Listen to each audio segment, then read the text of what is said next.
Hey, it's Nancy Taylor here, and these are the top mistakes that small business owners make and what to do instead. Now, as a digital marketing coach, I get to work with small business owners day and day and day and day. Now, as a digital marketing coach, I get to work with small business owners every day, and I see these same mistakes over and over and over. So I want to call them out so that you can see, hey, am I doing these mistakes? Am I doing these things in my business? And then I'm going to tell you some tips on what to do instead. So let's get started.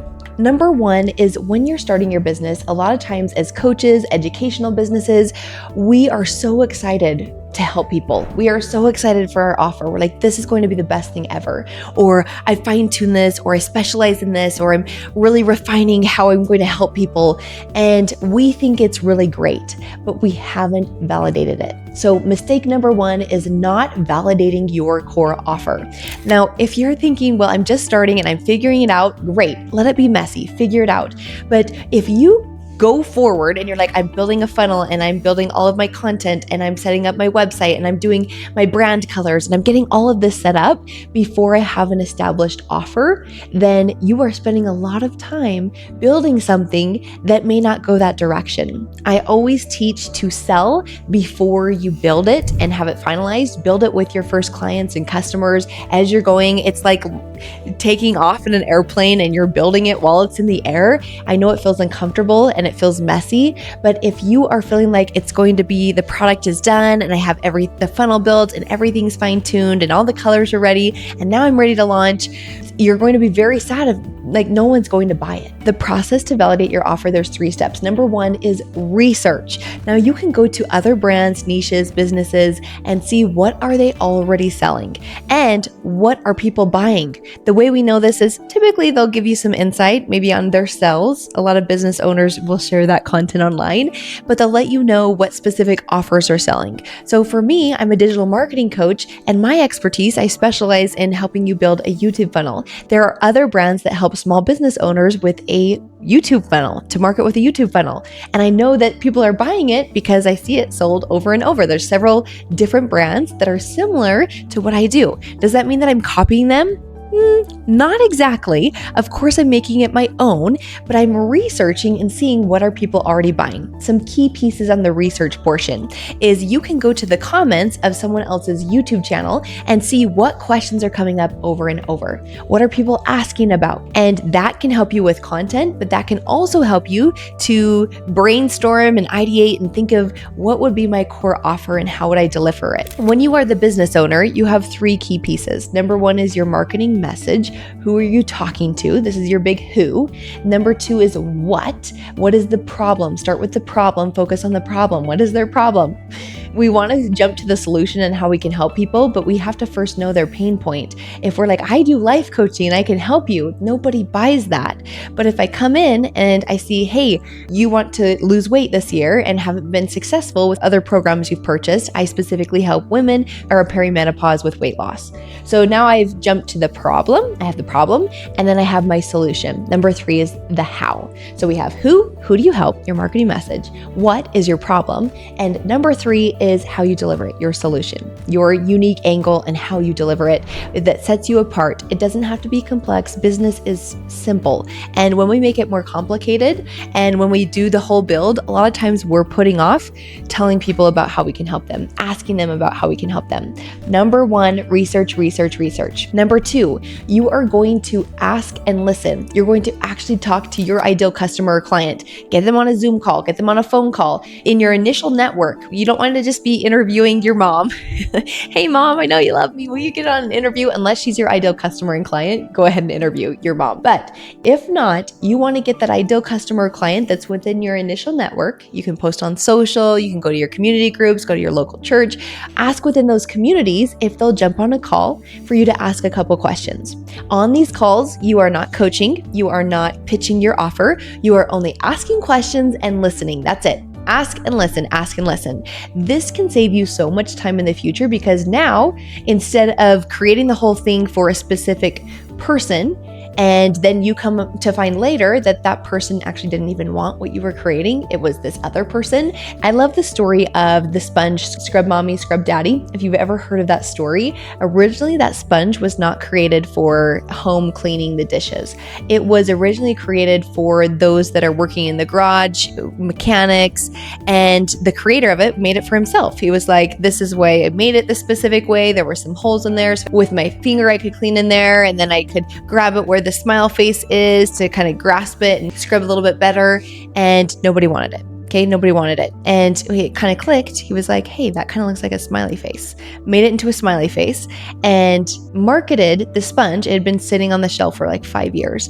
Marketed the sponge to those who were cleaning the dishes, cleaning at home, those who were interested in cleaning, because he was marketing it to the wrong person. So think of that with your own business. If we don't first validate and figure out who is it that I'm helping and what is the problem and the solution, then we can spend a lot of time spinning our wheels, creating things, and then your business is going nowhere. Step number 3 of the validation process is to test. We want to test out your idea. So this would be where you have people pay for something. If you have a coaching offer, have them pay for a workshop on the same topic. $17 for this workshop. If you're interested, here's how to sign up. Keep it very simple. We want the least amount of friction so we can validate that people are interested in this. If people are interested, they're going to show up and they're going to pay for it. If you're like, I don't have the audience to ask about that, go back to those calls that you made when you talked to them and asked them questions and about their pain points and struggles and how you could help them. And that's who you're going to go back to and say, hey, would you be interested in a workshop? I'm teaching this framework, and I know that you said that this was something that you were struggling with. Would you be interested in more information on it? So now you're selling to them. You're selling a beta product.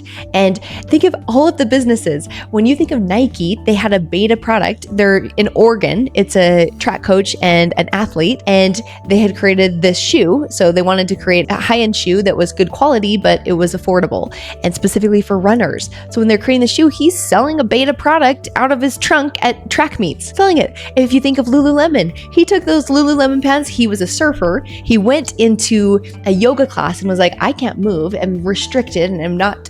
And so he wanted to create a product that would move fluidly, but was still good quality and look nice. And this is where athleisure wear came from. And he would go to yoga classes and sell the yoga pants. Beta product. He's validating that people actually want it. We have to validate that people actually want your offer and that you're targeting the correct person. I cannot hit this one hard enough. I'm very passionate about it. Clearly, if you want to hear more about it, just let me know in the chat, because if you let me know in the comments, hey, I want to hear more about the validation process. I want to hear more about when you talked about this. I know I talk fast, but you can listen quicker than I can talk. So I know that you're following along with me. You can also slow down the speed if you need to. For the second part, with expectations, if you are building a business from the ground up, you're starting this business and you have this idea and this concept and people are asking you about it, that's a great sign. If people are asking you about it, or if you see, hey, this is something that could help people, this is a skill I have or a skill I could develop to help people, business owners, maybe it's homeowners, you could come and do a cleaning service, maybe you're cleaning their windows, you just have this idea of something that you want to start and move forward with, then let's think of the timeline. If you focus on getting your first client, let's set a timeline for that being the top priority. Okay, whose windows could I clean? Now, because we spend so much time thinking I have to build my social media and I have to go and I have to build my offer and I have to have a funnel. And yes, those are scalable and they're wonderful. However, your first priority, if you are wanting to make that 10K in the first 3 months, needs to be sales. It needs to be on how can I generate revenue? Check out this video here and I go over some examples of where you can have that quick cash injection while you're building a business long term. So as you're building that content and building that system and building that longer game, you can have a quick cash injection, or as you're transitioning careers, or maybe you're pivoting or building multiple streams of income, I go over those key pieces to have that quicker cash in that video there. Okay. Now, with building a business, there's a simple strategy. I'm reading the book, The One-Page Marketing Plan, and I like how it's laid out in there.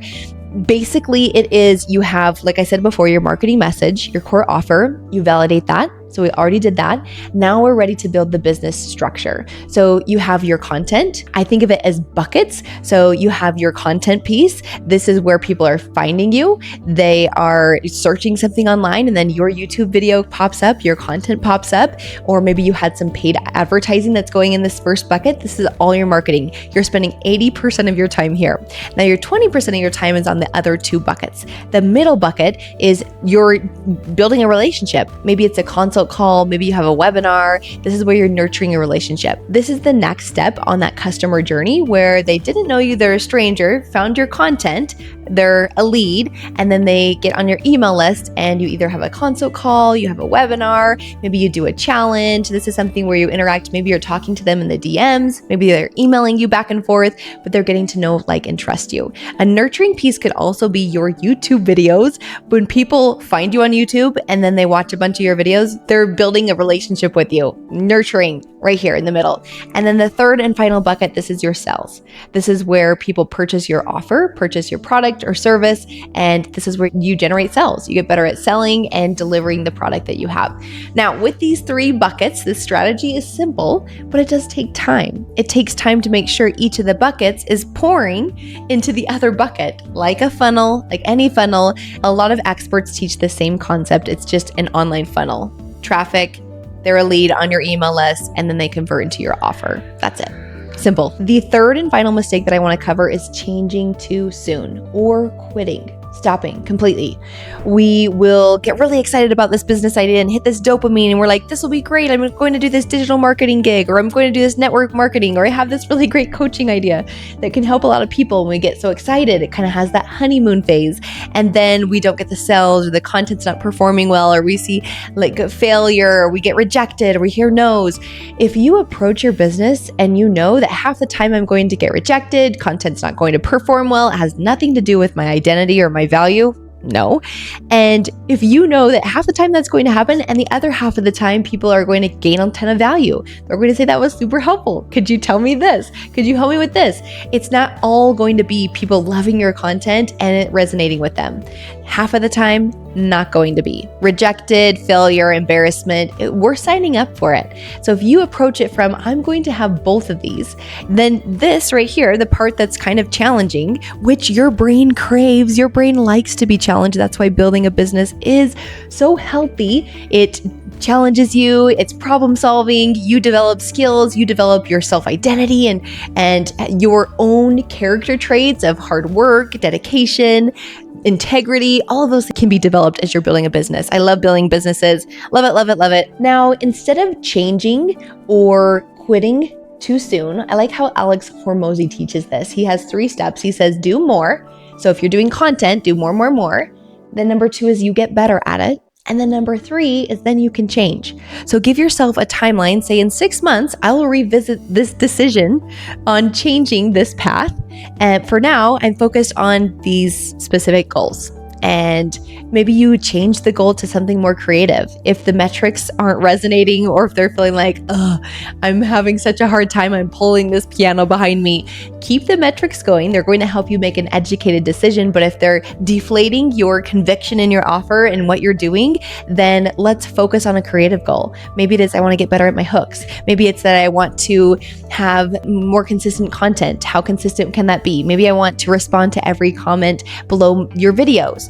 You choose a specific goal that lights you up, excites you, and allows you to continue creating. I also want to mention that there's a ton of value in you developing a skill. While you're creating content, that is a valuable skill. You can create content for your own business. You could create for other businesses. Maybe you want to learn meta ads.